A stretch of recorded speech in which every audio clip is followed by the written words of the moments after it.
roll are cycling through, getting an opportunity to stretch their legs, get some refreshments or some food, and really get refocused as we come back into almost right where we left off. Yep, so as the clock continues to count, we're just at about T-minus 1 hour and 20 minutes. So far, everything with Falcon 9 and Dragon are being reported as healthy. But in the meantime, John, can we get a further status update? Well, thanks, Atticus. T-minus 1 hour and 22 minutes, as you're just saying. Everything is kind of in abeyance for the moment. We're waiting to get more information on weather. You can see a view of Dragon spacecraft on top of Falcon 9 at Launch Complex 39A on Kennedy Space Center. Lights are on in the crew access arm, but it doesn't mean anybody is in the arm. And you can see there on the screen the crew. We rotated their seats back into the launch position at T-minus 1 hour and 28 minutes, just about 7 minutes ago. Currently, we're slowly moving up on T-minus 1 hour where things start to pick up. Update. And here comes the weather update. QLB. All weather rules just cleared about 30 seconds ago, so we have a green range for weather rules, and we'll have our SpaceX meteorologist fill you in for the next T0. It's great to hear, and standing by.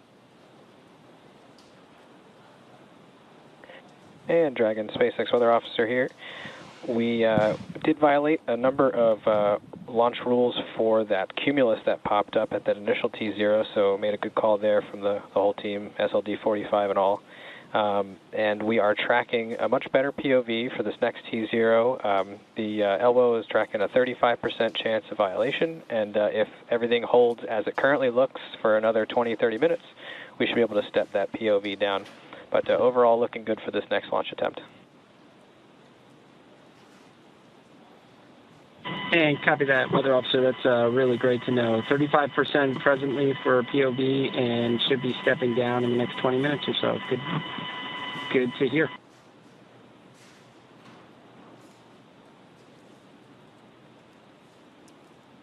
Okay, so they've told the crew that what we're just getting from the launch weather officer. The first launch attempt we had to hold as we got inside T-minus 45 minutes. A cell had popped up, and it looked like we were going to be no-go at T0, which would have scrubbed us for the morning. So instead, we held off before we began prop load into the Falcon 9. That preserved a second launch attempt coming up in just under 80 minutes from now. That T0 is planned for 9 hours, 23 minutes, 49 seconds universal time, or 5:23 and 49 seconds a.m. Eastern Daylight Saving Time. Just about an hour or so before dawn there in Cocoa Beach, Florida. So hopefully they'll get a good view if the weather continues to dissipate. As I mentioned, we had the crew rotate seats back into the launch position at T-minus 1 hour and 28 minutes. On the SpaceX Falcon 9 side, the launch chief engineer is going through a technical readiness poll, making sure that the Falcon team is ready to pick up the count as we get inside T-minus 1 hour. Also, amplify a little bit on the launch weather officer. It's always interesting. A probability of violation, or POV as they call it, of 35%. So that means essentially 1 chance in 3 of violating the weather constraints that we would have for a launch. It's interesting. An optimist would say it's a 60% probability of good weather. You know, I don't know why we do the probability of violation, but that's the history. It's been that for as long as I have known it. The big thing that is changing is that the weather was fairly chaotic over the last hour. It's very hard to model and predict as the boundary layer was coming ashore. What they're seeing right now in the weather radar is the boundary looks like it's dissipating. And as the Corps told the crew and the weather officer amplified, we ought to know more in about 20 minutes as we get down close to T-minus 1 hour, in which case the probability of violation may actually decrease, give us an even better chance.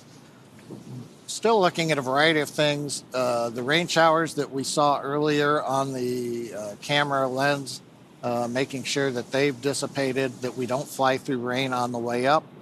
We also want to make sure the big one is cumulus cloud rules. We don't want any thick, high-altitude clouds in the flight trajectory. And then, of course, continuing to watch the winds, but that looks to be pretty good.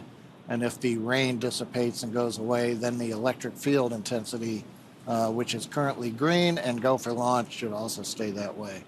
So fingers crossed that the weather will continue to improve and we get a go here to continue through T-minus 1 hour and then prop load and take it the rest of the way on down. But right now, Kate, things are looking a little more optimistic than they were an hour or so ago. Yeah, certainly better. Hearing that we've got a 35% chance of violating the weather requirements instead of 60, that's certainly a welcome improvement. So let's talk a little bit about the research that's going to be going up. So Polaris Dawn is the first of 3 planned missions in the Polaris program, and this will conduct extensive scientific research to expand our knowledge of humans adapting, living, and working in space. Much of this research is also intended to improve our lives down here on Earth.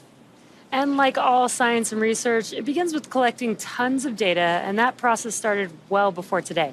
Let's take a look. We are in the Houston SpaceX office today. We are here for our what we call L-30 or launch minus 30 days data collection for all of the research that we're doing on our mission. We have about 40 experiments, and a number of those require data collection pretty close to launch date. And so we are doing all of that data collection today, as well as doing some refresher training just to make sure we're really sharp on all of our procedures when we go to flight. There's a lot of steps for each one of these science experiments. They're beneficial for not only improving and enhancing healthcare here on Earth, but it helps us continue this progression with space exploration. What Kid and Anna are doing with the endoscope up through the nose and looking down at the vocal cords, I mean, that is not something easy to perform, in a hospital environment, let alone in space. They certainly stand to learn a lot from it. Reestablishing someone's airway, that's worthwhile to know if we're going to Mars someday. But I think that's a tough one to perform in space. But you got 2 really highly motivated individuals that are going to try and conquer it. In space, there's inflammation. We don't have the impact of 1G pulling on that fluid. So we need to better understand what that inflammation looks like. And once we have a better understanding, we can develop the procedures and the equipment necessary to handle any type of triage situation. When we stepped into this virtual reality scenario, I think Kid and I liked it a lot because they're flying a spacecraft on Mars to kind of gather like hand-eye coordination, motor skills, some cognitive abilities now, and then they're going to compare it to post-flight as opposed to whether or not we can successfully land on Mars. One of the unique things of our missions, they're 3 to 5 days length. You maybe can't study the super long duration things, but what you can study is what happens immediately when you get up there and how soon these things start to take place. So this big problem in the astronaut community is called SANS, and it's where the astronaut's eyesight and ocular health start to degrade over time. So they will be wearing a contact that actually makes them look like a cyborg. It has little coils that can measure the interocular pressure, and then we can start testing countermeasures that might actually be able to prevent some of those negative effects. We are doing an experiment called GVS disorientation, and this experiment, we wear a set of electrodes that sends electricity essentially through our brain between our inner ears and stimulates a disorientation and an imbalance to train astronauts' adaptation to different G environments and hope to quicken that readaptation. One of the things that we're doing with ultrasound is we are going to be collecting imagery of our veins and identifying whether there's actually bubbles forming when we are changing cabin pressure. It's very possible that nitrogen will bubble out into our blood. If we see bubbles, it will be completely normal and okay if we do see bubbles, but we are hoping to capture that on ultrasound. In order for us to become multiplanetary, We've got to overcome some of these challenges associated with space exploration on longer duration missions. What we gather on orbit in a zero-G environment, in a vacuum, will help us continue this cause in further in space exploration.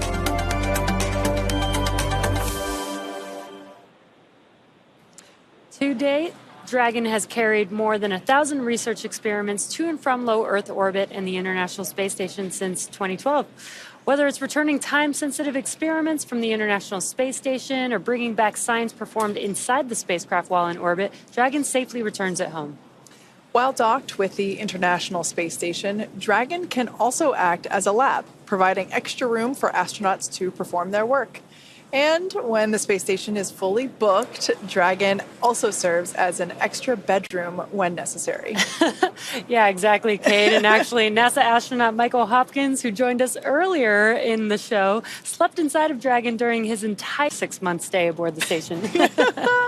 Now, Dragon can also serve as a lab while orbiting Earth. During the Inspiration 4 mission back in 2021, the crew, as you see there, conducted research while traveling weightless at over 17,000 miles per hour, just as the Polaris Dawn crew will be doing over the next 5 days. Dragon's cargo capacity can be allocated for both crew essentials as well as scientific equipment dedicated to microgravity research and experiments. Yeah, and in fact, SpaceX is currently accepting proposals for research studies and experiments to fly on Dragon. This could be research to understand mental and physical impacts while on orbit, exploring how to improve training, physical fitness, and mental well-being, or advancing medical care with the exploration of just-in-time training and tools. The selected research study groups will have access to SpaceX's crewed Dragon missions, opening up opportunities for researchers that might not otherwise have an opportunity to do so. For more information about SpaceX's on-orbit research program, visit spacex.com/human-spaceflight/research. Now, as we mentioned at the start of the show, there are a number of firsts for this mission. The first commercial spacewalk, possibly reaching the highest Earth orbit ever flown for a crewed spacecraft, which, if that happens, it would break the altitude record set by the Gemini 11 mission, which was half a century ago. Yeah, the Polaris Dawn crew will also be the first to attempt to use the Starlink network while in orbit. Dragon is carrying what we are calling a Starlink plug-and-placer. And Dragon, we are cycling the orbit tank isolation valves again to equalize the low-flow pressure system.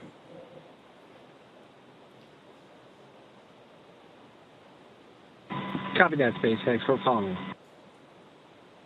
And just a quick update from the core to the crew.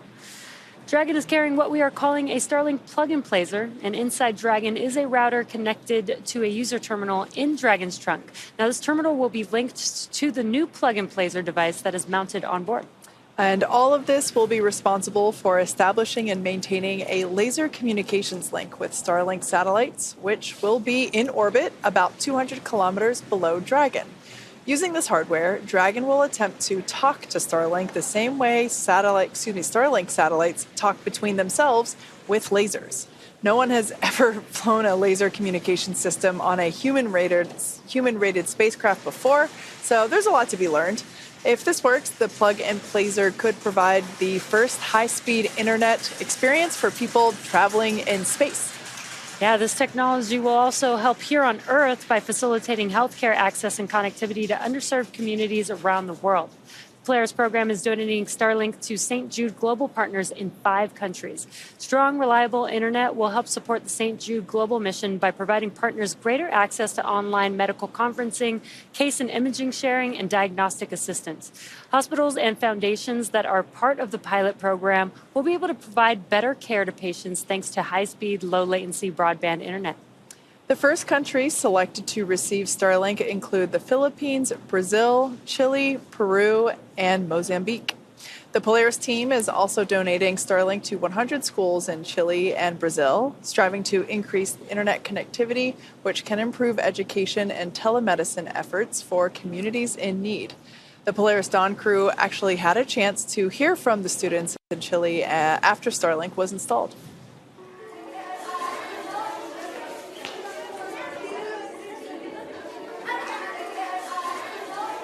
¿Por qué los hombres van al espacio? It's so important to go to space because there is so much of it and we know so little about it. How many of you would like to be an astronaut someday? There we go. How many of you want to go with us on our mission? They all want to go. Starlink is also enabling the rapid development of SpaceX's Starship vehicle, which just completed its 4th flight test in June. Starlink on Starship once again enabled real-time telemetry and live high-definition video throughout every phase of entry, with external cameras providing views all the way to the flight's conclusion. Down at Starbase, Texas, we're continuing to build, test, and fly the world's most powerful launch vehicle ever developed. SpaceX's ultimate goal is to make life multiplanetary, and Starship is the vehicle that will get us there. Starship is a fully reusable transportation system designed to carry a massive amount of cargo and large numbers of people to Earth orbit, the Moon, Mars, and beyond. Starship will be capable of carrying up to 200 metric tons to orbit and up to 100 passengers. And we're still in the testing phase, but major milestones like flying at a high cadence, full reuse, and on-orbit refilling are key priorities. We're also building a second Starbase launch tower to further increase Starship's flight opportunities. This will also allow for continuous upgrades to the towers while continuing to launch. Now, also in testing, our engineers are proving out all systems necessary to make a trip to the moon possible, such as propulsion, life support, and even the elevator that will take the crew and cargo from the Starship hatch opening down to the lunar surface. In partnership with NASA, Starship will put the first Artemis astronauts on the moon. The vehicle will perform one uncrewed demonstration flight before the Artemis 3 mission. You are go for section 5 of 4.100. Report when you are go for launch. And copy that, SpaceX. We're stepping into section 5, 4.100. All right, so just the core syncing up with the crew, informing them that we are continuing with the launch countdown. So I was talking about the Artemis 3 program, the Artemis program, specifically the Artemis 3 mission, and how the Starship vehicle, like the one that you see there on your screen, will perform an uncrewed demonstration mission before the Artemis 3 mission. And that will be the first human surface expedition since 1972. With the ability to deliver cargo and people to the lunar surface. SpaceX, section 5, 4.100. Crews go for launch. All right, that is... Copy, crew is go for launch. Music to our ears. Crew is once again still ready for launch. So with the ability to deliver cargo and people to the lunar surface, we'll be ready to help humanity build a sustainable presence on the moon and learn how to live off-world before the next step to Mars. When the time comes for humans to explore the moon and beyond, they'll have to take everything with them for a surface expedition. Building bases or even cities will require huge amounts of cargo and eventually crew, and that's where Starship comes in. This year is shaping up to be a busy one for Starship. As we mentioned, we completed the 4th flight test of Starship on June 6th down in Starbase, Texas, as you see there. The Super Heavy booster lifted off successfully and completed a full-duration ascent burn. Starship executed another successful hot stage separation, powering down all but 3 of Super Heavy's Raptor engines and successfully igniting the 6 second-stage Raptor engines before separating the vehicles. Following separation, the Super Heavy booster successfully completed its flip maneuver and boost back burn to send it back towards its splashdown zone. The booster's flight ended with a landing burn and soft splashdown in the Gulf of Mexico, 7 minutes and 24 seconds into flight. The landing was caught by both the onboard camera as well as one of our marine buoys. Meanwhile, Starship's 6 second-stage Raptor engines successfully powered the vehicle to space and placed it on the planned trajectory for coast. Starship made a controlled re-entry, successfully making it through the phases of peak heating and maximum aerodynamic pressure, demonstrating the ability to control the vehicle using its flaps while descending through the atmosphere at hypersonic speeds. And speaking of those flaps, Starship provided live video throughout reentry via SpaceX's Starlink satellites, providing most spectacular views. And we all cheered on the little flap that could as it hung on with the last strings for dear life. Now, these Starlink-enabled views they were incredible, and we're looking forward to having similar incredible views on Polaris Dawn. Yeah. Flight 4 ended with Starship igniting its 3 center Raptor engines and executing the first flip maneuver and landing burn since our high-altitude test campaign, followed by a soft splashdown of the ship in the Indian Ocean about an hour and 6 minutes after launch. The 4th flight of Starship made major strides to bring us closer to a rapidly reusable future. Its accomplishments will provide data to drive improvements as we continue rapidly developing Starship into a fully reusable transportation system. Now, looking forward to Flight 5, we're getting ready to attempt the first ever tower catch of a booster. Now, returning the booster after launch is a core capability to Starship, becoming rapidly and reliably reusable. And speaking of rapidly, as of August 21st, we had both towers fully stacked, which is so incredible to see. That's a real photo. That's awesome. So stay tuned for exciting updates as we get closer to this next launch. And as always, excitement is guaranteed. Now, for those that have just recently joined us, you picked a great time because we are exactly 1 hour and 1 minute and 13 seconds away from launch. Welcome back to the coverage for the Polaris Dawn mission. The Polaris program is a first-of-its-kind effort to rapidly advance human spaceflight capabilities while continuing to raise funds and awareness for important causes here on Earth. The program's goal is to demonstrate important operational capabilities that will serve as building blocks to help further human exploration to the Moon, Mars, and beyond. Polaris Dawn is the first mission in the Polaris program. The program will consist of up to 3 human spaceflight missions that will demonstrate new technologies, conduct extensive research, and ultimately culminate in the first flight of SpaceX's Starship with humans on board. The Polaris Dawn crew will be performing some incredible firsts in space, including the first ever commercial spacewalk. And this mission will fly higher than any Dragon mission to date, attempting to reach the highest Earth orbit ever flown for a crewed spacecraft, breaking the record set by Gemini 11 half a century ago. The crew will also be the first to test Starlink laser-based communications in space. They will orbit the Earth for up to 5 days before splashing down off the coast of Florida. And over the course of their mission in orbit, the crew will conduct a wide range of research in microgravity designed to advance both human health on Earth and our understanding of human health during future long-duration spaceflights.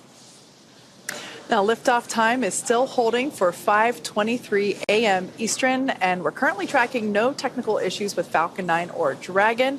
The range is green, and weather at the moment is cooperating, but the last POV that we had was 35%, and we heard that it was going to improve as we get closer to T0, so fingers crossed it stays that way.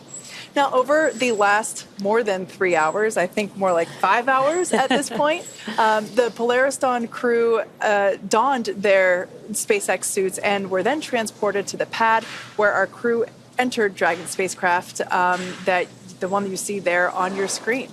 Since arriving at the spacecraft, the crew were helped by our closeout team to get in their seats, those seats that you see there, attach their suits to the special umbilicals that provide breathing air and communication link to Dragon systems. They conducted successful leak checks and communications checks with the core here in Hawthorne, and that is the person who they will be speaking to directly throughout the mission. That stands for Crew Operations Resource Engineer. Yeah, and the closeout team was able to seal the hatch, which also gets its own leak check. And the closeout team has already departed the pad. Once that hatch was sealed, they were able to clear the area and clear the pad. And now we've been doing some weather checks as we got closer and closer to T0. So again, we will be doing another final go, no go for launch. Before we get to that final go, no go, the next team will do an internal poll, making sure that conditions are right with Falcon 9, Dragon, the crew, the range, and the weather, of course. T-minus 1 hour until liftoff is the final evaluation checkpoint, or the last opportunity for the SpaceX team to adjust the launch time if it's needed. And with everything so far on track, let's take a moment to meet the crew that will be flying today. The Polaris Dawn mission has many time objectives, so the Polaris program chose a crew of experts who know each other well and have a foundation of trust that they can build upon as they undertake challenges of this mission. Mission Commander Jared Rook Isaacman served as commander of Inspiration 4, the world's first all-civilian mission to space. Jared holds... for a weather update.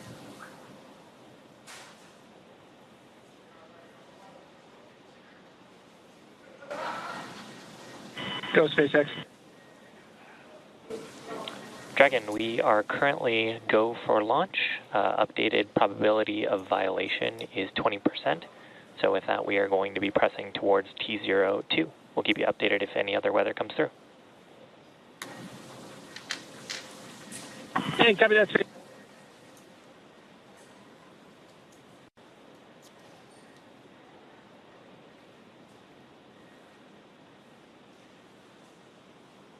So as we just heard, our opportunity for launching is sounding better and better. The probability of violation for weather rules has decreased from 35% probability to 20%. So that is excellent news.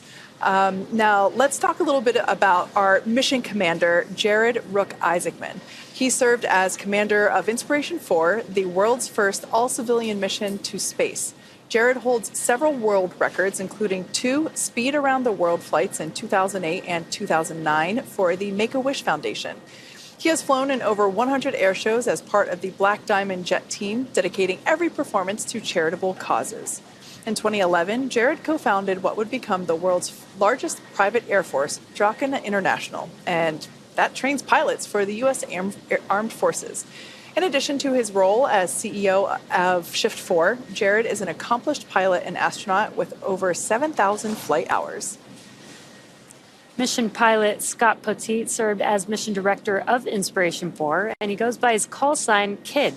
A retired U.S. Air Force Lieutenant Colonel, KID served for 20 years in roles that included commander of the 64th Aggressor Squadron, Thunderbird No. 4 demonstration pilot, U.S. Air Force Weapons School graduate, operational test and evaluation pilot, and flight examiner. KID is a command pilot with over 3,200 flying hours and has logged over 400 hours of combat time. Following his Air Force career, KID served in various roles, including VP of Strategy at Shift 4. Mission specialist Sarah Cooper Gillis is a lead space operations engineer at SpaceX, responsible for overseeing the company's astronaut training program.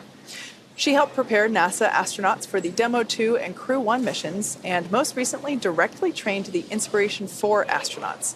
Sarah is an experienced mission control operator who has supported real-time ops for Dragon's cargo resupply missions to and from the International Space Station as a navigation officer and as a crew communicator for Dragon's human spaceflight missions. In 2015, while studying at the University of Colorado Boulder, Sarah started an internship at SpaceX before moving into the astronaut training program full-time. And to cap off the Polaris Dawn crew, mission specialist and medical officer Anna Walker-Menon, who also serves as a lead space operations engineer at SpaceX, where she manages the development of the crew operations and works in mission control as both a mission director and crew communicator. During her time at SpaceX, Anna has led the implementation of Dragon's crew capabilities and developed critical operational responses to vehicle emergencies. Prior to SpaceX, Anna worked for 7 years at NASA as a biomedical flight controller for the International Space Station. She received her bachelor's degree in mathematics and Spanish from the Texas Christian University and her master's degree in biomedical engineering from Duke University. And that is our Polaris Dawn crew and the first SpaceX employees to fly on a SpaceX mission. Anna and Sarah also supported Inspiration 4 and actually served as trainers for the crew of that mission. So I can only imagine how incredible and the feelings that they have and how wild it is to experience a launch from the other side of the mission. Now, as the Polaris Dawn crew prepared for this mission, they had a pretty cool opportunity to sit down with a legend of spaceflight, Apollo astronaut Charlie Duke, one of only 4 surviving moonwalkers from the Apollo program. He flew on the Apollo 16 mission to the lunar surface in 1972, and more than 50 years later, he had some great advice for our crew in advance of the first ever commercial spacewalk. We have a launch commit and we have a liftoff. The swing arm moving back. I can see all the way to the ground, just like we're on the LTV. Piece of cake.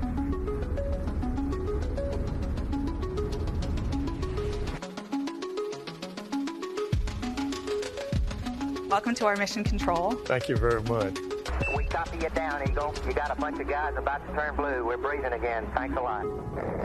What emotions run through your head as you watch that? For Apollo 11, it was really tense. Yeah, the tension in mission control was through the roof. You know, I was more tense in that landing when I actually did it. Because, you know, in the spacecraft, you're seeing all the systems, whereas in mission control, you're just looking at a little screen, you know. And I was never were this big. They were just little things. First off, I want to say thank you for inviting me to come out and get a briefing from y'all and maybe throw a little piece of advice every once in a while to you. You're one of the 12 humans in history that has gotten to walk on the face of the moon, and now you're sitting here at SpaceX. I'm curious what your aspirations, your hopes, your dreams are for the future of human space exploration. Well, I'm excited about the privatization of space. When it first came about, I was a little dubious, but then it was quickly obvious that SpaceX knew what they were doing, and I've been a big supporter of what SpaceX is doing in space and manned and unmanned launches. I'm impressed with this facility, and first time I've been here. So. Well, sir, it is a real honor. It is a real honor to have you here and have this conversation. Polaris Dawn, sir, is the first of up to 3 missions that are contemplated. So we're going to vent down the vehicle and conduct a spacewalk. And we're going to test out a new spacesuit that the engineers at SpaceX here have been developing. It's to learn really as much about this new generation suit that SpaceX has built and then the entire operation associated with it. I'll be one of the crew members that goes outside the vehicle. Sarah will be as well. And then Kit and Anna are going to be inside the vehicle in kind of supporting capacity and be the eyes and ears of, while we're outside. Is that visor assembly separate from your... The whole thing is It's all integrated.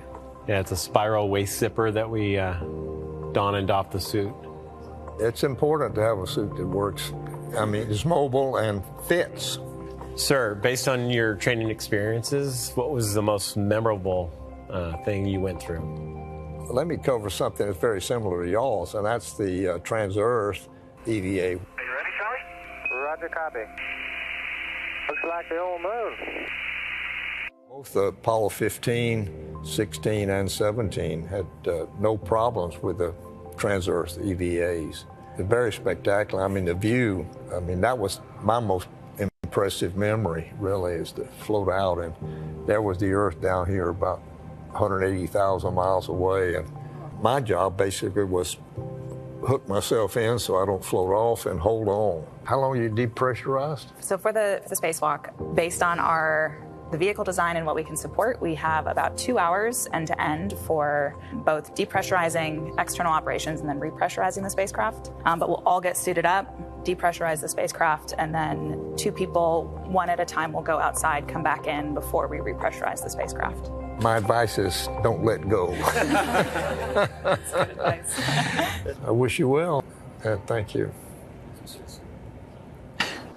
The goal of SpaceX is to build technologies necessary to make life multiplanetary. And this is the first time in the 4 billion year history of Earth that it's possible to realize that goal.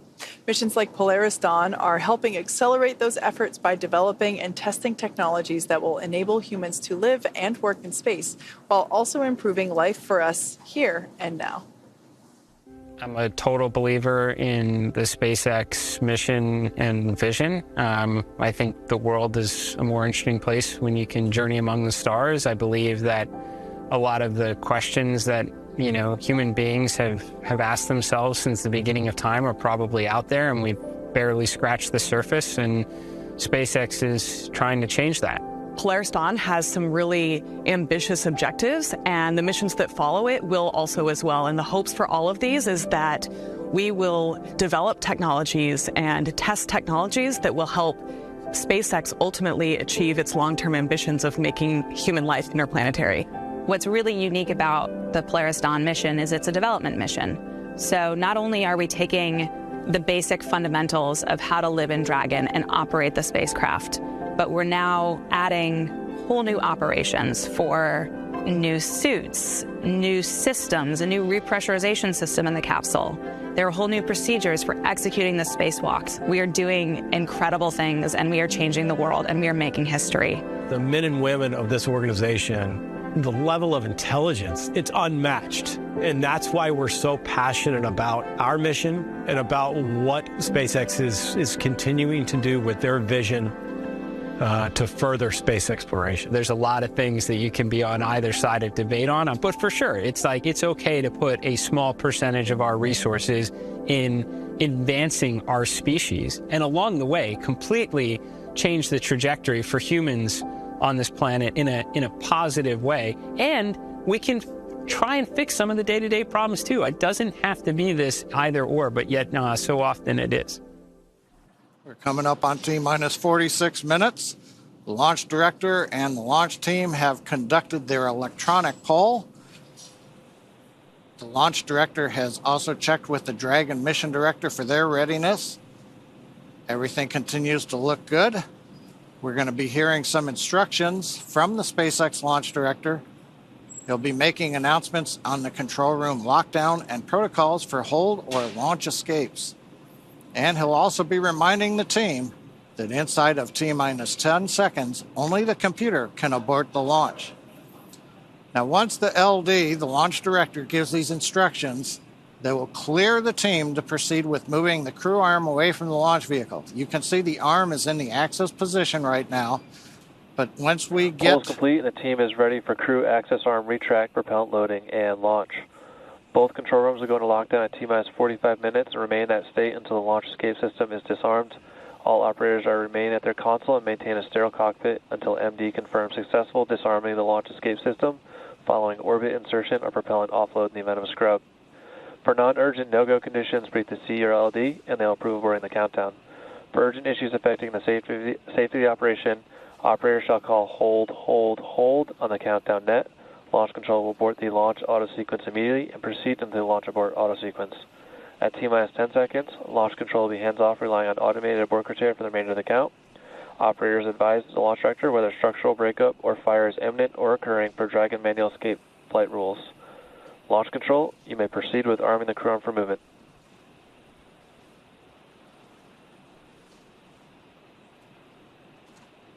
We've heard the instructions. We're waiting to hear them inform the crew that access arm retract has started. We're also watching on the monitors as we see the crew access arm, waiting for it to begin into motion. Now, once we get through this, then we will be arming the launch escape system. And there's a view. Access arm retraction has started. Crew access arm retraction has started. Once that's all the way back in the stowed position, we'll arm the launch escape system, proceed down to propellant load starting at T-minus 35 minutes. One other update, weather probability of violation, as we mentioned, down to 20%, and they just checked with the launch weather officer. Nothing appears to be in the area that would be a risk to T0 in just over 44 minutes.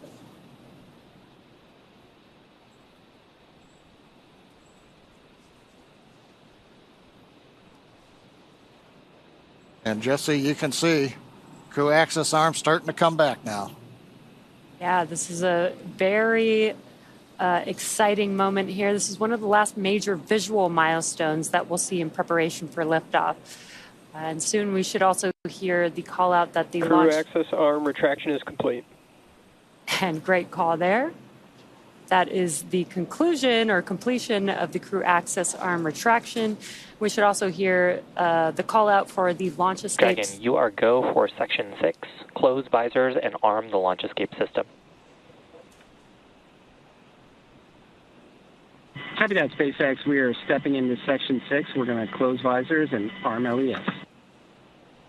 And there it is. They're getting ready to arm the launch escape system. And the crew is closing their visors, which you can see there. This is in preparation for that arming of the launch escape system. And then also coming up will be Falcon 9 prop loading beginning.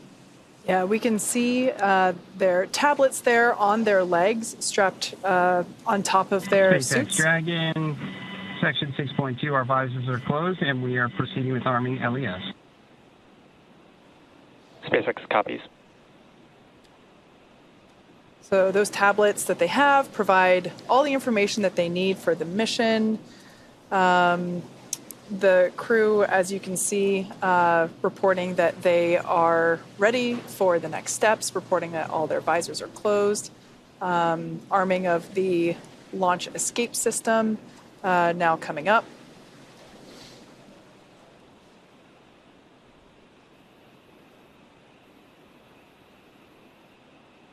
And we're just waiting for the call out.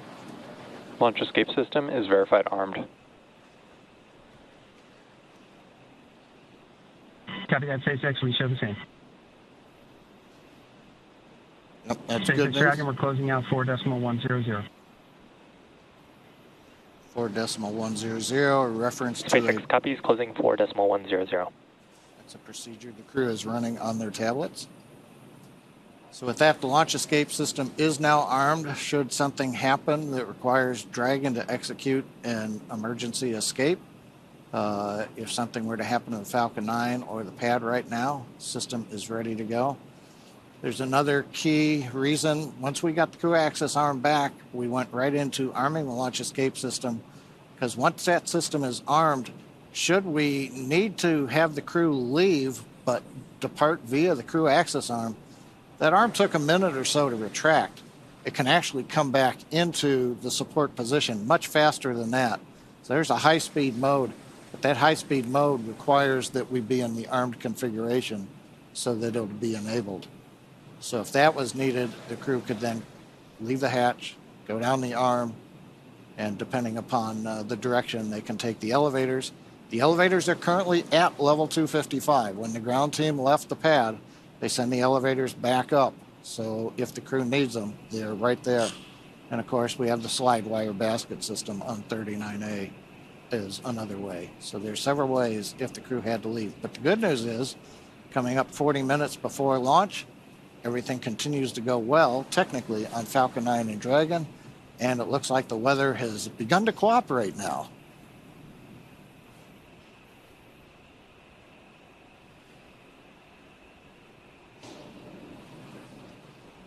Now, next major event coming up at T-minus 35 minutes will be the start of propellant loading on Falcon 9. Once we get into that, then we're committed to the T0, even though there's still more time in the window and a third launch opportunity if we need it. We would not be able to take advantage of that if we get propellant going into the Falcon 9. Again, the views from 39A, the arm is retracted. You can't tell it, but launch escape system is armed on the Dragon spacecraft.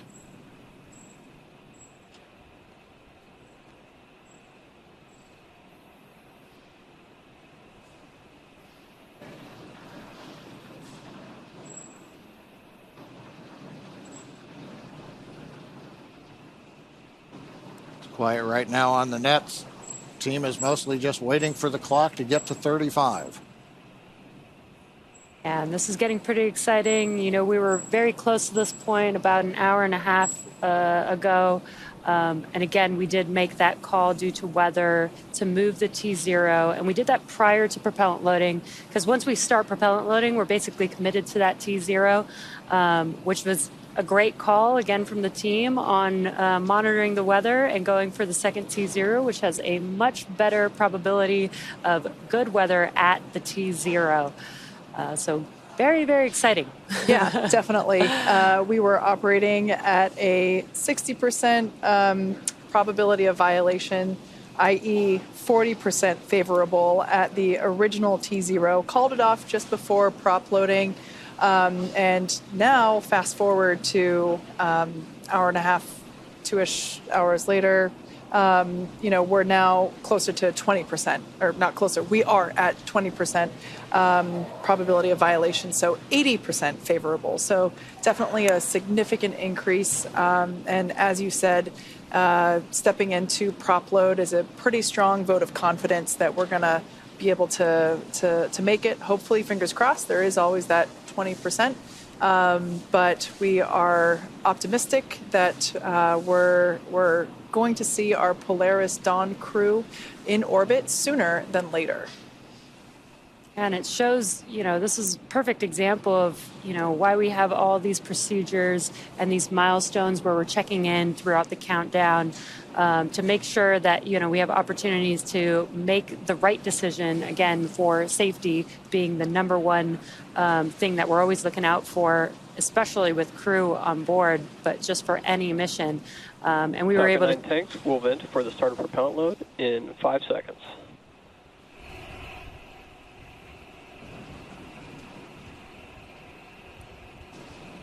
Yeah, we'll be hearing call-outs throughout the countdown up to the crew to let them know what's happening, both Falcon 9 and Dragon. And then we'll also hear call-outs on Ascent. Yeah, and the Corps is keeping them updated so that they, there's going to be new sounds coming inside of the vehicle, and the Corps can keep them updated since they won't be able to see what's happening, but they might be able to hear it. So they'll be able to monitor, those familiar sounds or those expected sounds as the Corps is updating them with each milestone. Now, our next major event, as we've mentioned, is the start of propellant loading onto the Falcon 9. We'll hear that starting at T-minus 35 minutes. We also may hear the call-out launch auto sequence has started. That is the ground computer program that controls the last 35 minutes. And we should also, as we mentioned, hear the launch director call out to the crew that propellant loading has begun. Propellant loading sequence on the Falcon 9 begins with loading fuel onto both the first and the second stages. That's the RP1 kerosene fuel that we use. We'll also begin with liquid oxygen loading onto the first stage. Now, the second stage fuel loading will finish up fairly quickly at about T-minus 20 and a half minutes. And then 4 minutes after that, we'll begin loading liquid oxygen onto the second stage. But right now, T-minus 35 minutes, 30 seconds. Everything continues to go well. We're waiting for the handover from the countdown master sequence to the launch automatic sequence to begin propellant loading. Once that begins, that'll commit us to a launch early this morning here at Pad 39A in Florida.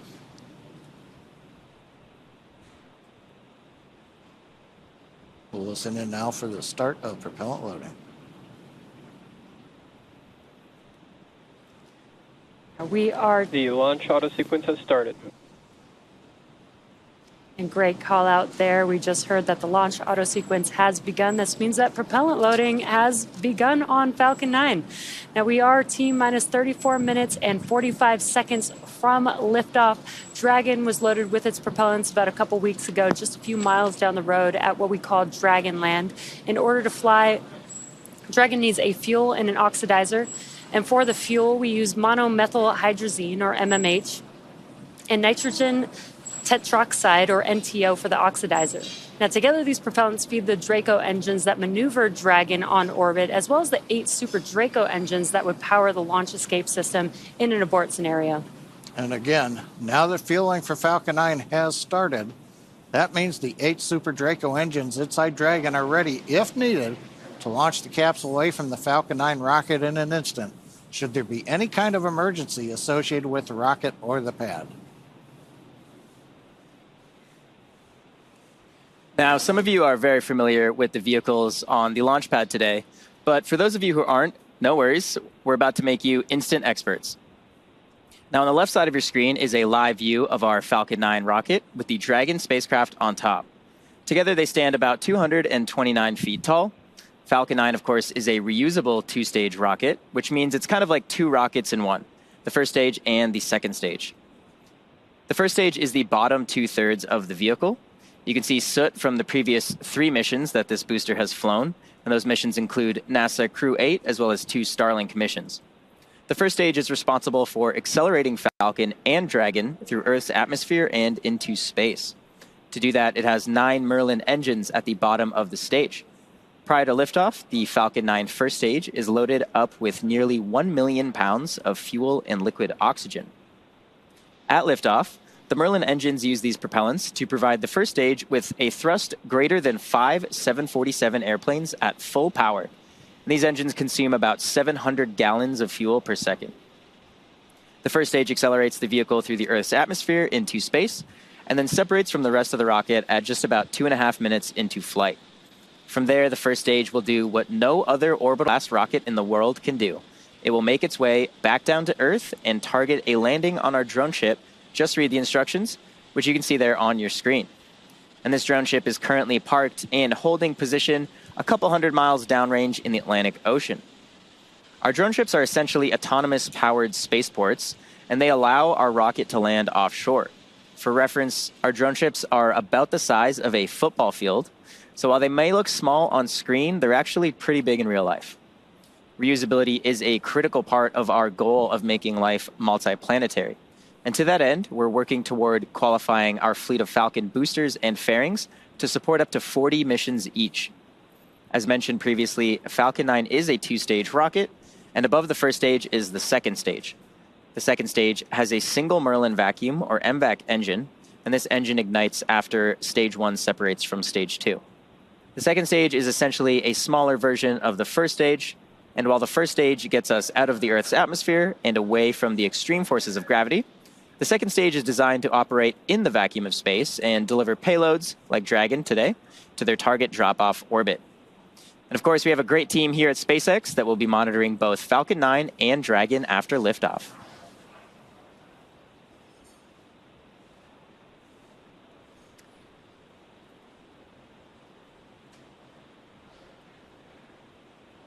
And like Atticus said, we have teams here in Mission Control, Hawthorne, and that team is responsible for close monitoring of the crew and Dragon every step of the way as the spacecraft orbits the planet along its customized flight path. On console or headset are a number of positions who are monitoring the health of the vehicle and crew. The mission director, responsible for mission success, is in charge of that room. And the person that you'll hear talking to the astronauts, and the person we have been hearing speaking to the astronauts, is the crew. Stage 1 cryo-helium load has started. The Crew Operations and Resources Engineer, or CORE. The other positions are focused on things like navigation and control of the vehicle, avionics, software, propulsion, life support systems, and communications with ground segments. Different members of the SpaceX team will rotate through these positions throughout the mission to ensure 24/7 coverage of the crew and Dragon through splashdown, which will be about 5 days from now. And it's worth mentioning that 2 of our crew members, Anna and Sarah, have sat in these very seats before as part of the SpaceX team. Anna served in mission control during multiple Dragon missions, including Demo 2, Crew 1, CRS 22 and 23, Crew 3 and Crew 4, as well as Axiom 1. And Sarah has supported real-time operations for Dragon's cargo resupply missions to and from the International Space Station as a navigation officer and as a crew communicator for Dragon's human spaceflight missions. And now they'll get to see what it's like from the other side inside of Dragon. Although Anna and Sarah have trained astronauts for SpaceX missions, they were not exempt from going through that exact training themselves. The Polaris Dawn crew has gone through the same rigorous SpaceX training as our NASA astronauts. Plus, they also had to train to perform an EVA, or an extracurricular vehicle activity. We had an opportunity to talk to Anna, Jared, Kid, and Sarah about their training experiences, and here's what they had to say. The bulk of the training has been rightfully focused on the EVA, or the spacewalks. In a development program, you don't know what you need to train to. Like, how can we run pressurized operations, simulate microgravity, but also have like a simulator that's powered, with hatches to get in and out of, so we don't have to submerge that in a pool. We looked at a suspension system solution where we can set up a physics model that allows you to pressurize the suit, put on a harness, and then a hoist will lift a suited crew member up. And you can basically use one finger and you press down and your whole body will move up, just like in space. It allowed us to really put into practice the different piece-by-piece steps that are necessary to complete this operation safely. One aspect of our training has been scuba diving. The buoyancy allows us to kind of experience a different environment. The lack of communication is a challenge associated with scuba diving. You rely on alternate forms of communication. You'll use different hand signals to communicate, like I'm okay, you're okay. So I would say scuba diving has a ton of great training lessons that are directly applicable to our spacewalk. I have to say, I think the max fun here was the skydiving we did at the Air Force Academy. That was some of the best training ever. When I dropped out of that airplane, sitting in the airplane as I was going up, I felt those nerves, all of that rush of emotions that comes with, recognizing that you are about to do a really high consequence operation. And you're standing out, leaning into the wind, out of an aircraft, and then you just let go and you fall. It was incredible training, some of the most memorable training we've done. For the centrifuge training, the purpose is to go through both a launch and a reentry as well as a launch escape mission profile in this human centrifuge that's spinning you around and imparting forces on your body that are similar to the ones that we will experience when we go through those operations actually in space. When you're in space, you have to deal with the circumstances that you're dealt. Similar fashion is climbing a mountain. You're on the side of a mountain. It's taken days to get to where you're at, approaching the summit. You're dehydrated. You're hungry. You learn to manage those stressors. And those are all good preparation techniques in getting ready for space exploration. We've had it all. We've had unbelievable, highs, and we've had, lows. It's just been a great 2 years of growth. Some of the best times of my life. Before the segment, I called it an extracurricular activity. My brain is clearly tired. It's extravehicular activity. And as we mentioned earlier, much of the training that the crew went through was to prepare them to perform that extravehicular activity, or an EVA. Because Dragon does not have an airlock, the entire cabin will be depressurized. So essentially, all 4 astronauts will be performing the EVA. Jared and Sarah will exit the spacecraft to perform their tasks, while Kid and Anna remain inside to conduct their experiments and act as the ears and eyes. The EVA will last about 2 hours from the time that the cabin air is vented to when it is repressurized again. As they prepare for the EVA, the crew... Stage 2 cryohelium load has started. Good call-outs there.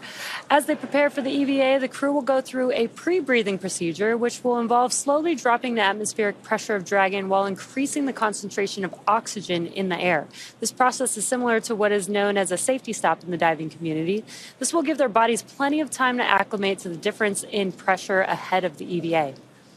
SpaceX designed the EVA suits for the Polaris Dawn crew, and they'll wear it during the spacewalk. The EVA suits protect the crew inside the spacecraft while also allowing them to leave the spacecraft when needed. Upgrades include new joint designs that remain soft until pressurized while maintaining mobility, improved thermal management, and an upgraded helmet with an exterior coating that acts like a sun visor, along with a camera and heads-up display that provides information on the status of the suit during the spacewalk.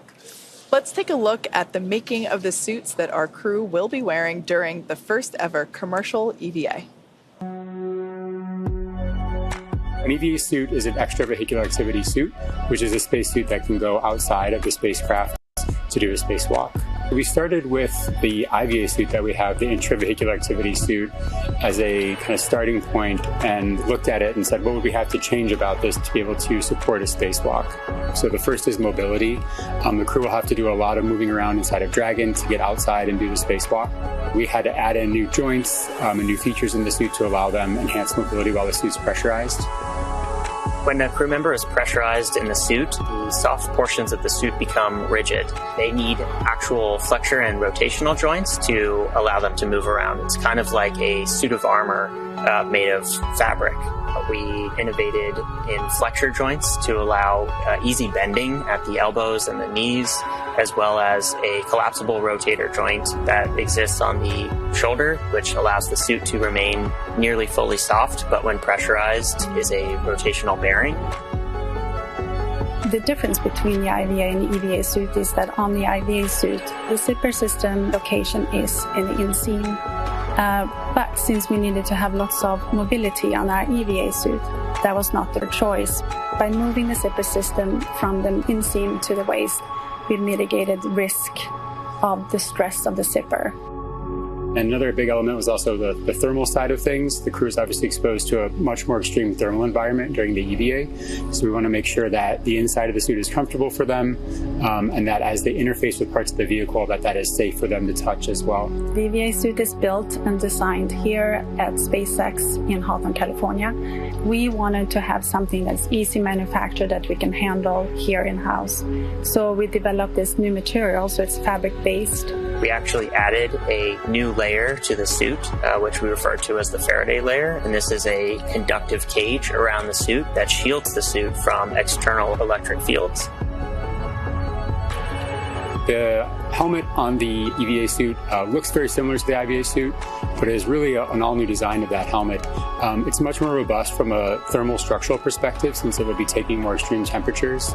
We are really excited to introduce this new single-pane visor helmet to the world of spacesuits. The EVA suit visor is made of polycarbonate and is coated with copper and ITO, or indium tinoxide. These two coatings together reflect the sun away from the crew, as well as reflecting infrared heat back to the crew when they are facing deep space.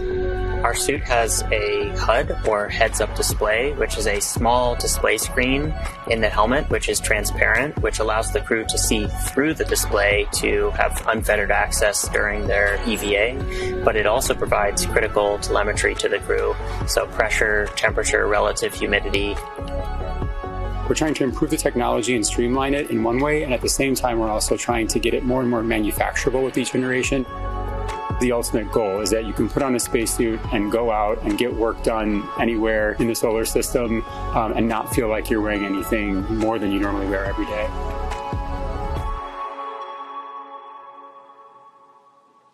Between 190 to 700 kilometers above Earth, the Polaris Dawn crew will attempt the first ever commercial spacewalk. Here's how it all came together. EVA stands for extravehicular activity, and it's any sort of operation in space where a human is getting out of the spacecraft. So in the case of Polaris Dawn, we're going to be testing the mobility of the suit. We're going to see if the in-space operation matches the training we've done here in Hawthorne. There's really a lot of different things that can happen during an EVA, and this is the first step for Dragon and SpaceX. When I first started working at SpaceX, I never thought I'd be training a crew to do an EVA. It's brand new, it's so unique, we've never done anything like this before, and so we wanted to make sure we had the best possible training program for this mission. We want to see if we can train a spacewalk on Earth in a way that's representative of what it feels like in space. Even though only 2 people are going to be going outside during this first EVA, 4 crew will be in EVA suits going down to vacuum. Dragon was always designed to vent to full vacuum, but we've never taken a full Dragon capsule down to vacuum, and this will be the first time we do it in space. We actually put crew into a chamber at Johnson Space Center in Houston and had them live the exact profile that they will experience, and making sure that no one actually experienced decompression sickness. We have a couple new training assets for Polaris Dawn to train the EVA specifically. The suspension system that we have is situated on top of the platform of our capsule simulator. The lines drop through the hatch. They attach to a single crew member inside the capsule. We can lift them up and get them situated so that they can egress the capsule and perform their tasks at Skywalker, the mobility aid.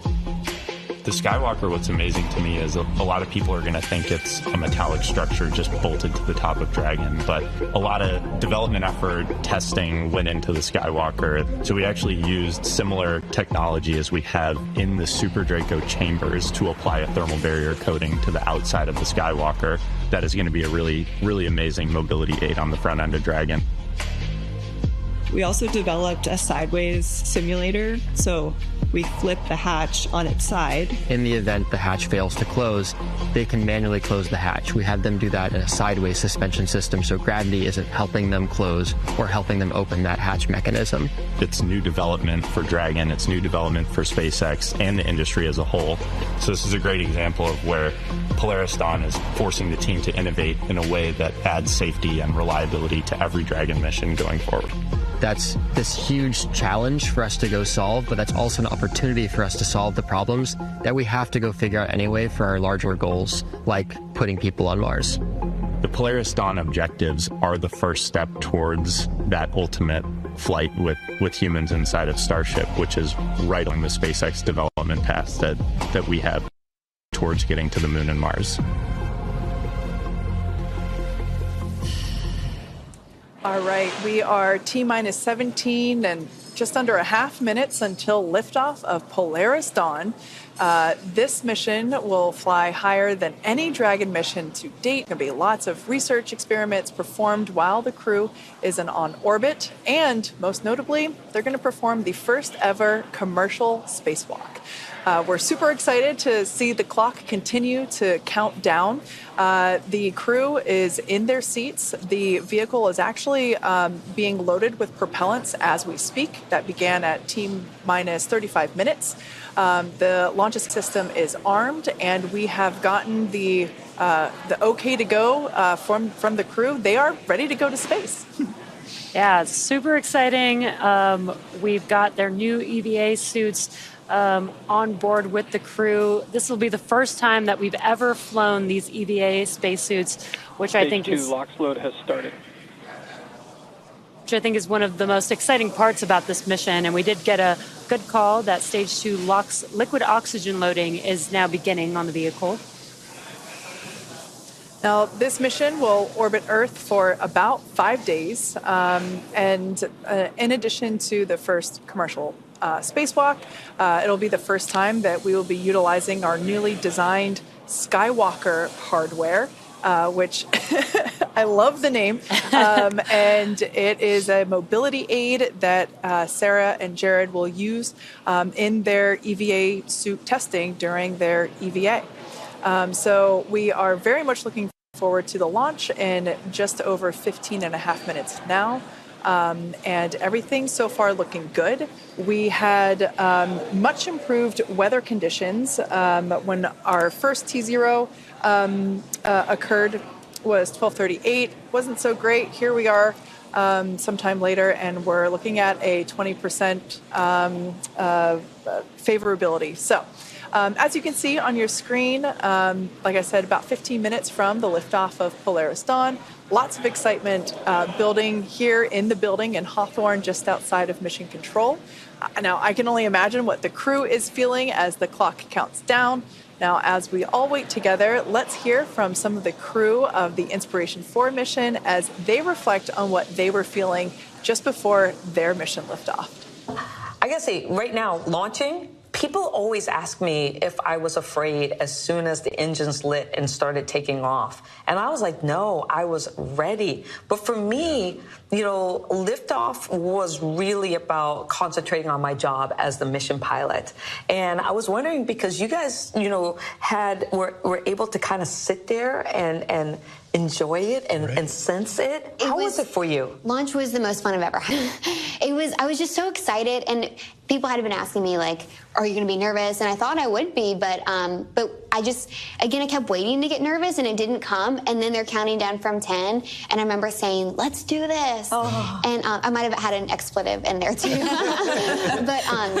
But then, you know, we're hearing the 10 count, and it's delayed because of the delay from Mission Control. And so we're hearing like they're on maybe 2 whenever we're actually lifting off. Right. But Jared was giving us his own count, and I remember he said something like, "All right, guys, get ready," and then we felt this big jolt, and then of course a lot of G-forces that came on really quickly, but it was just so smooth, and I remember I had the biggest smile on my face. Like I was having so much fun.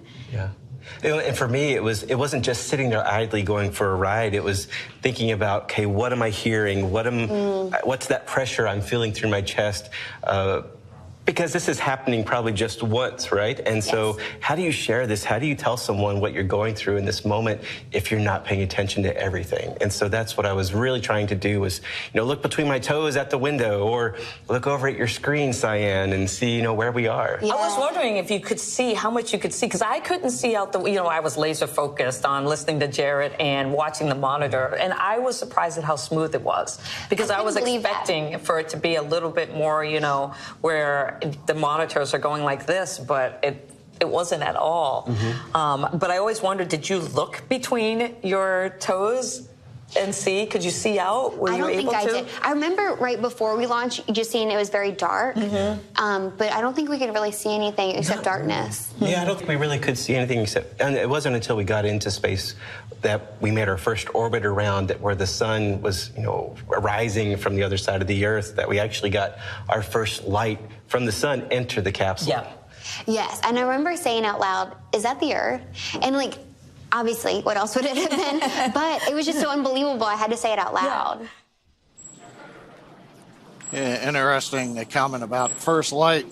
We'll be launching about an hour before sunrise at Cocoa Beach, Kennedy Space Center. But as they head into orbit, I wonder how long it'll take before we get sunlight into the capsules. They're heading northeast towards the sunrise. Yeah, the crew is certainly prepared for some pretty amazing views on ascent. We just heard from the Inspiration 4 crew about some of their experience with their launch. I absolutely love hearing them describe just how smooth the ride is. That's always so surprising to me. We have 9 M1Ds, 1.7 million pounds of thrust, but yet somehow the ride is still smooth. That's just amazing. I was actually just looking back at my Inspiration 4 liftoff notes in my handy-dandy notebook, and Sarah, who is our mission specialist on the far right-hand side of your screen there, was actually the core for liftoff of Inspiration 4. So I'm sure she's having a great 360 moment. Now, as we approach the last few minutes before liftoff, we have some well wishes for the crew. Anna, Sarah, Kid, Jared. From the Dragonflight software team.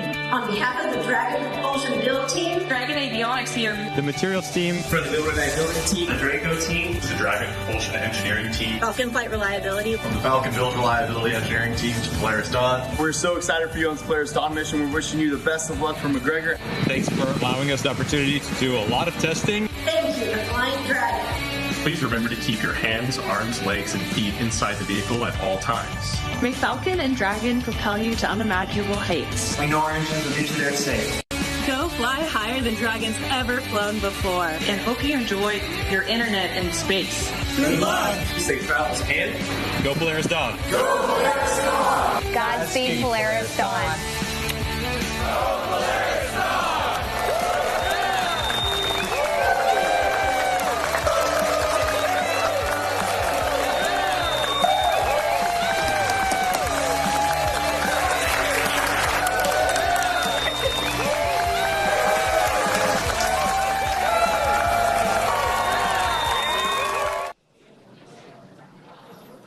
We're waiting to hear Core talking to the crew, configure crew displays, and give them the farewell message. Enjoy the journey and go safely.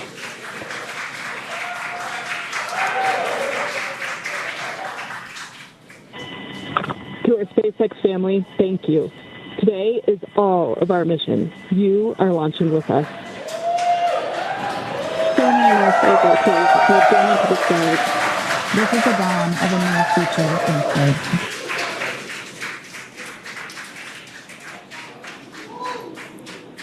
Coming up on T-minus 9 minutes and counting. Displays are configured for launch. We've heard from the crew.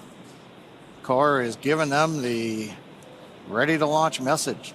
Now coming up here as we launch, you're going to hear some call-outs, possibly Stage 1A or Mode 1 Alpha.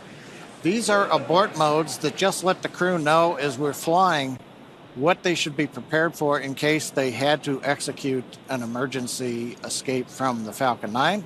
Don't expect that, but they are trained, and that's when you hear 1A, that means they've lifted off. 1B you might hear, that'll come late in the ascent as we're throttling down the Merlins on the first stage. And then when we're on second stage, you'll hear 2A and eventually Shannon, which is a call out for Ireland that tells the crew that they can cross the North Atlantic. And then finally we get into orbit and everything gets disabled and Dragon will separate. But right now, coming up on T-minus 8 minutes, everything continues to go well.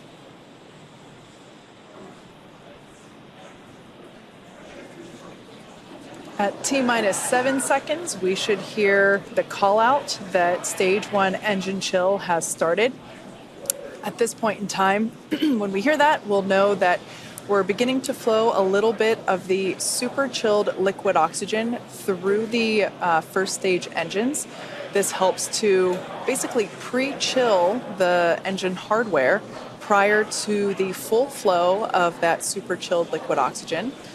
This helps the ignition sequence and helps to avoid any thermal shock to the hardware. At this point in time, Falcon continuing to undergo its propellant loading operations. And standing by for the call out for that engine chill initiation.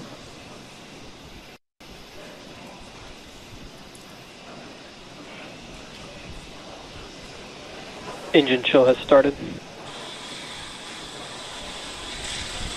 And great news there. As Kate mentioned, engine chill has begun. And we are loading propellants on Falcon 9's first and second stage. Second stage propellant loading for RP1 has completed. We're getting close to wrapping up propellant loading on stage 1. And while RP1 will be completed around the T-minus 6 minute mark, liquid oxygen loading will continue on both first and second stage as we get closer to the T0. So we should hear a call Stage out. 1 RP1 load is complete. Perfect timing. Stage 1 RP1, or the fuel for the Falcon 9 vehicle, has completed on the first stage.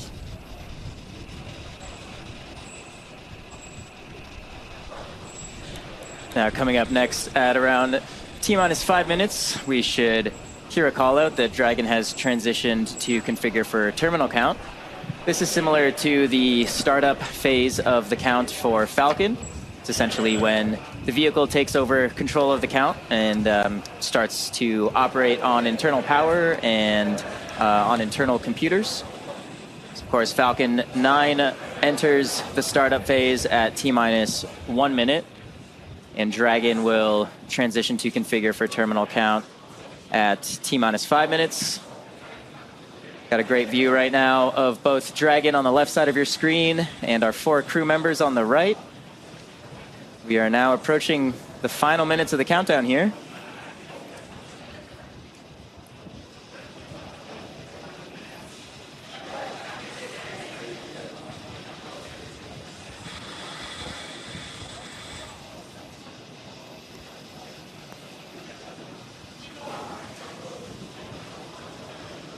Falcon 9 tanks are pressurizing for strong back retract. Dragon is in configure for terminal count. So we've heard the call out. Dragon's configured for the last 5 minutes of the count. We're also pressurizing the second stage propellant tanks, first stage tanks. The strong back retract will be coming up next.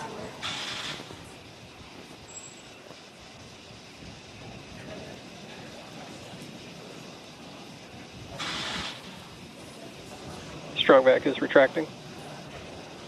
All right, so there's that call out. We should begin to see it retract slightly from Falcon 9. LOX load continues on both first and second stage. Fuel loading is complete on first and second stage. We expect the LOX load to complete on first stage at T-minus 3 minutes and complete on second stage around T-minus 2 minutes. And we do try and load the liquid oxygen as close to T0 as possible. This keeps the liquid oxygen is at cryo temperature, so keeps it as cold as possible, which allows it to be as dense as we possibly can keep it while we're loading the tanks. That allows us to get a little bit more liquid oxygen into those tanks. And as Kate mentioned, at T-minus 3 minutes, we should see stage 1 liquid oxygen loading completing. And at T-minus 2 minutes, that will be stage 2 liquid oxygen loading completion. And once we hit that T-minus 2 minute mark, that will conclude propellant loading for Falcon 9. We are coming up here just about 10 seconds or so for that call out of stage 1 liquid oxygen loading.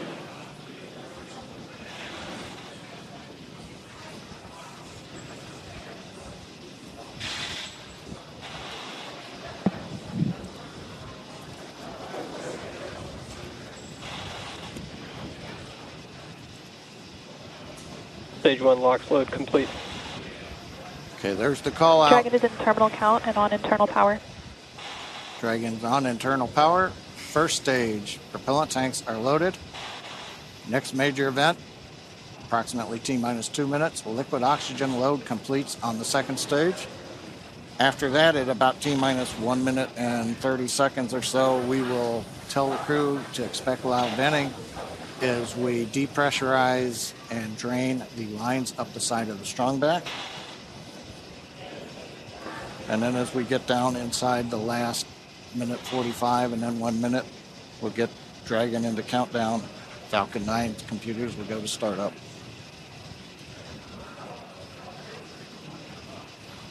Waiting for the call out now for liquid oxygen. Stage 2 LOX load is complete.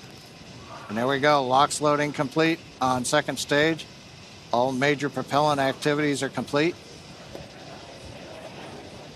Dragon is in auto idle. Dragon's gone to auto idle, one of the states in its flight computer.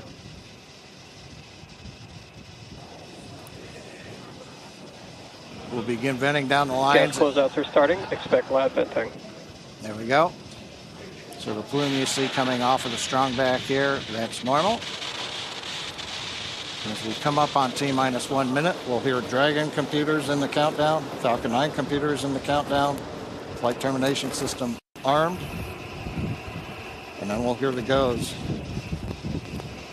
So let's listen into the last 66 seconds of the countdown.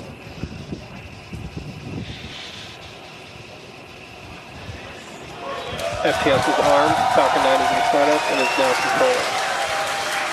Dragon is in countdown.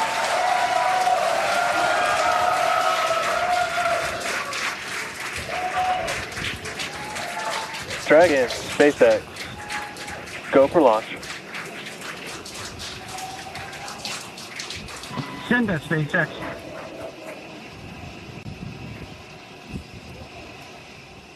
T-minus 30 seconds.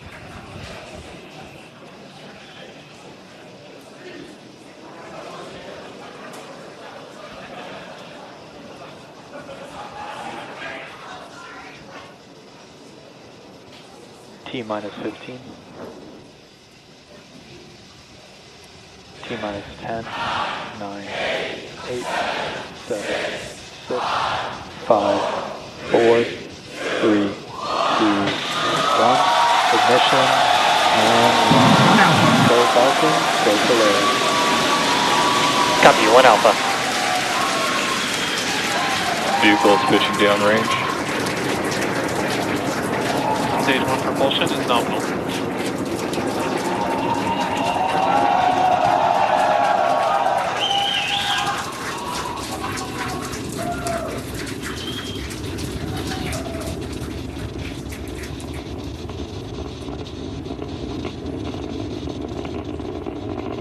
T plus 35 seconds into the Polaris Dawn mission, flying crew on board Dragon and Falcon 9 to new heights.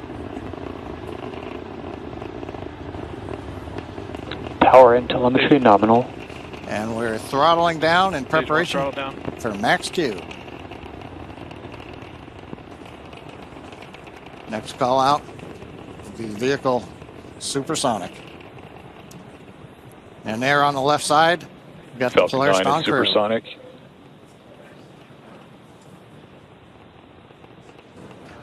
Thumbs up from the pilot on the left side there. Max Q. We're throttled back up to power. 1 Bravo. And we heard the call out 1 Bravo. Copy, 1 Bravo. That just tells the crew what would happen should they need to initiate anything. But right now, everybody making nominal callouts on Falcon 9.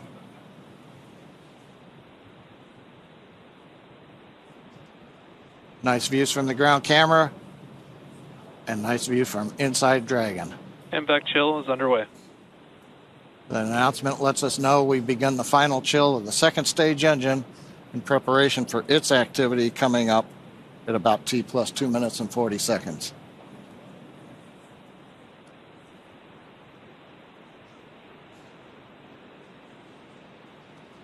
Two minutes into flight. Everything continues to look good. We'll have in half a minute 3 major activities: shutdown of the 9 Merlin 1D engines, stage separation, throttle down, and then ignition of the second stage engine. Throttle down, we're holding a constant acceleration now for the crew just below 4 Gs. See, we're coming up 70 kilometers.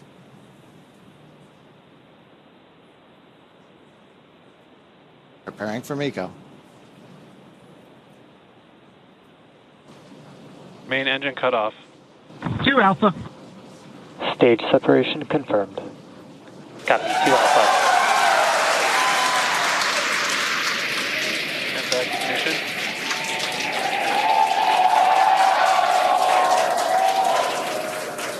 As you can tell by the cheers behind us and the views on your screen, the first stage booster now on its way to attempt landing on Just Read the Instructions. Second stage there on the right-hand side of your screen. You can see that the first stage has not yet reached its apogee. You can see the altitude there. Lots of thumbs up there. From pilot Scott Kid Poteet. Now 3.5 minutes into the Polaris Dawn mission. First stage continuing to make its way up to its apogee. We'll see that altitude begin to slow down. Dragon SpaceX trajectory nominal.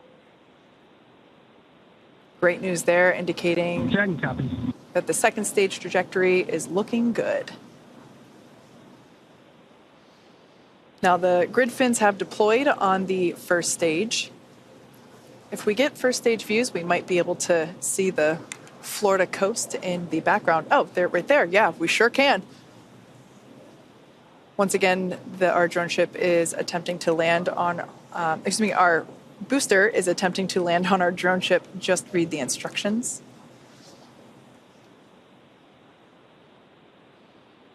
Now, the next event coming up will be the entry burn, taking place around T plus 7.5 minutes. This burn will utilize 3 of the engines on the first stage. That helps to slow the booster down as it re-enters the Earth's atmosphere. Dragon SpaceX trajectory nominal.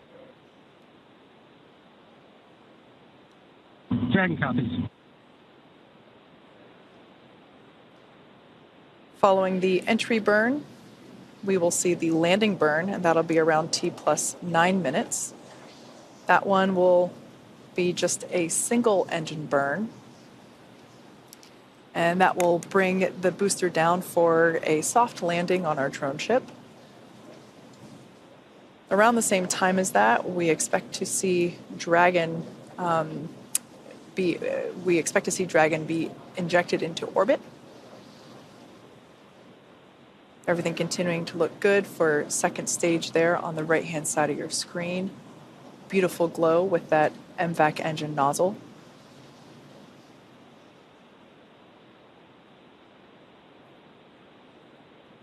We can see the crew settling Dragon quite... SpaceX trajectory nominal. Dragon copies. Crew seems pretty comfortable there. at T plus 6 minutes. They're at about 4 Gs. And everything looks good. First stage continuing its descent back down to planet Earth.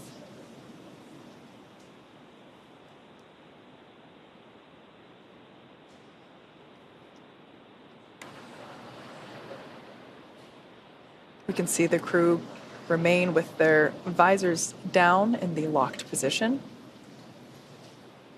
That'll remain that way until they are in orbit. Everything continuing to look great with the second stage engine burn there, as well as the Dragon SpaceX trajectory nominal. Dragon copies. We're about 30 seconds away from the first stage entry burn. This is the first of 2 burns that the first stage will perform.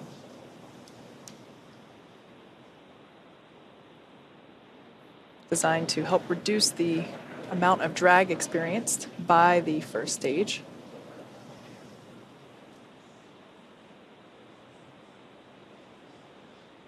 Stage 2 FTSS saved.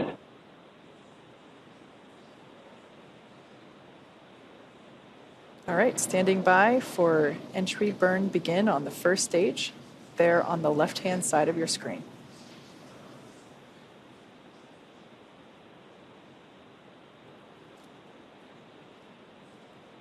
And right on time, you can see on your left-hand screen that the entry burn has begun.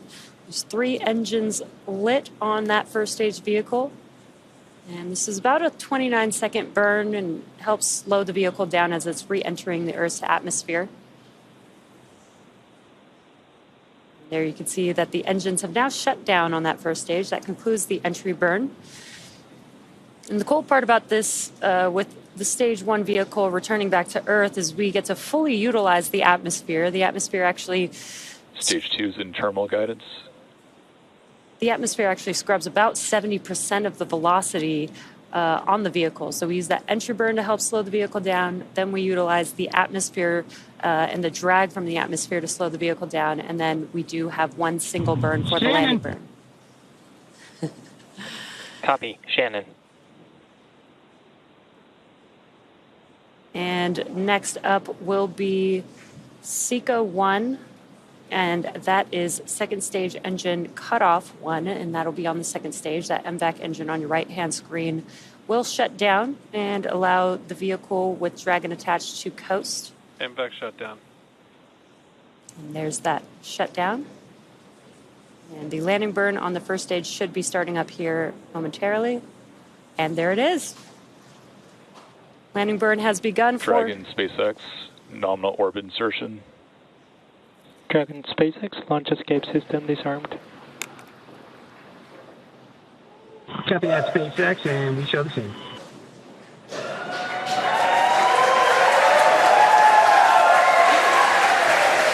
And a lot of events happening right there, but you can see that the stage 1 vehicle has touched down on Just Read the Instructions.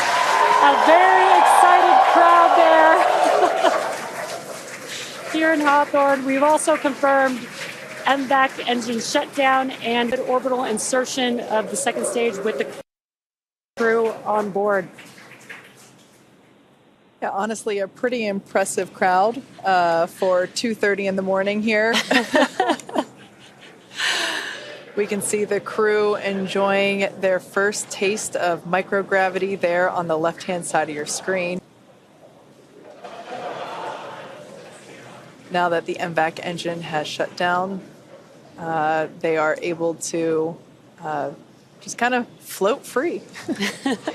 We might catch a glimpse of the 0G indicator. I can't quite tell if they've... Oh, it looks like it's in the upper right-hand corner. It'll come back into view here.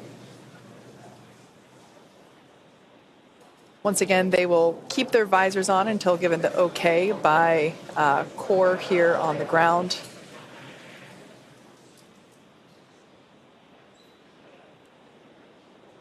this point in time, the Dragon and the Dragon trunk remain attached to the second stage. Second stage is basically safing itself in preparation for the separation from the Dragon trunk. Of course, the trunk will remain attached to the Dragon capsule all the way up until the point in which we begin re-entry operations. The trunk is what will help provide power to the Dragon capsule while it is on orbit using its solar arrays.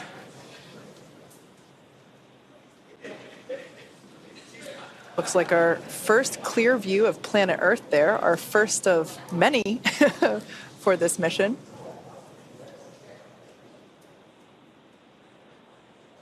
And the next event coming up will be the separation of the Dragon from the second stage.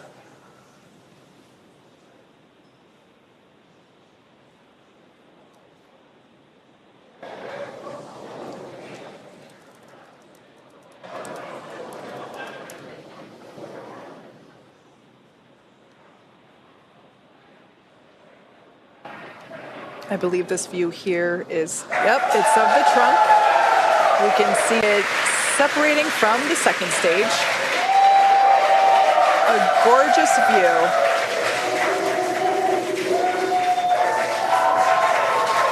We can see that Polaris Dawn. Separation confirmed. And copy that, SpaceX, we show the same.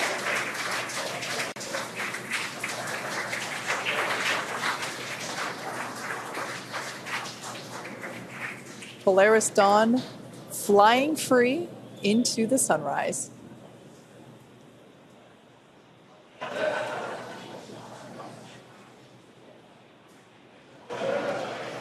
We're now at T plus 13 minutes and 5 seconds into the mission.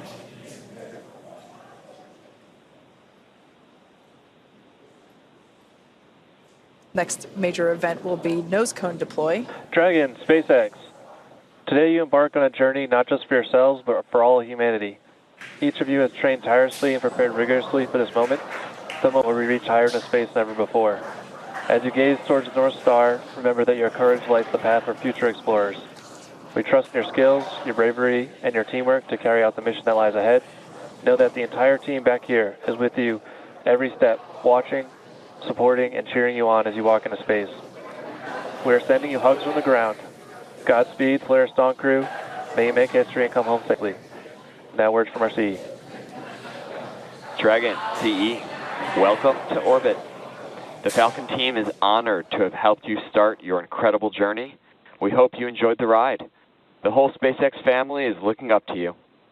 Godspeed and good luck.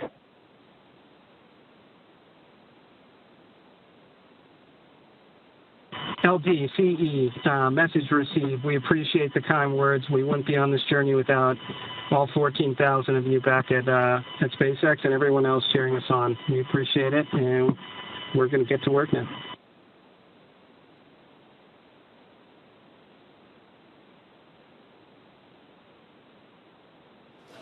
Some really nice words there from our tonight's launch director, Frank Messina, who, fun fact, was also the launch director on Inspiration 4, as well as chief engineer for this mission, Jared Metter. Really nice to see some endearing, or hear some endearing words up to the crew. Well, and with that, the Polaris Dawn crew, they're now in orbit. T plus 15 minutes, and they are scheduled to spend up to the next 5 days in space.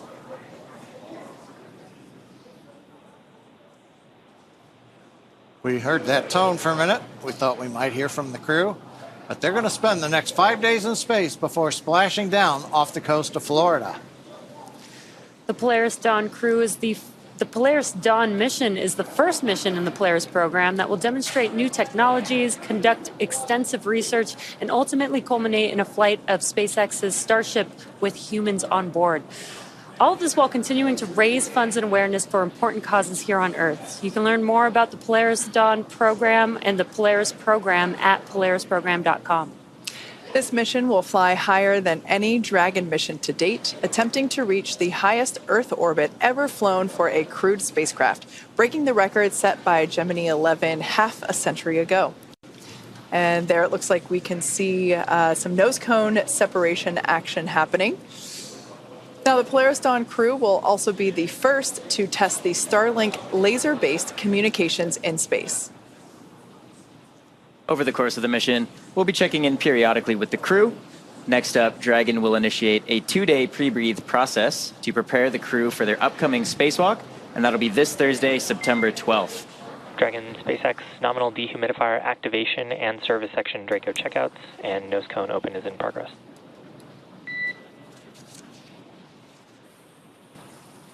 Copy that, SpaceX. We are tracking. And again, that's Thursday, September 12th for that spacewalk, so please be sure to tune in for our live coverage of this historic milestone. And of course, we will also be back to bring you live coverage of Splashdown when the crew returns back to Earth. You can stay on top of any potential live events from the crew by following us on X at SpaceX. And keep tabs on the mission with the Dragon Tracker at SpaceX.com. With that, it's been a great early morning. Thanks for being with us. Thanks for watching, and we'll see you back here soon.